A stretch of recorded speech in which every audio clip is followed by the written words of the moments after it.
সাপ যদি ঘরের মধ্যে ঢুকে যায়, লোকে তাকে লাঠি দিয়ে মারে। আর যদি সাপকে মন্দিরে শিবলিঙ্গের ওপর দেখতে পায়, তখন তাকে পুজো করে, দুধ খাওয়ায়। সুতরাং লোক তোমাকে সম্মান এমনি করবে না, করবে তোমার স্থান আর পরিস্থিতি দেখে। খাবার যতই দামি হোক, পচে গেলে তার কোনো মূল্য থাকে না। তেমনি শিক্ষা যতই থাকুক, মনুষ্যত্ব না থাকলে তার কোনো মূল্যই নেই।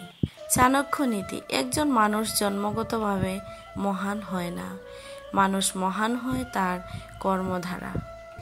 একবার কিছু করতে শুরু করলে অসফলতার ভয়ে ভীত হইও না, আর ছেড়েও যেও না।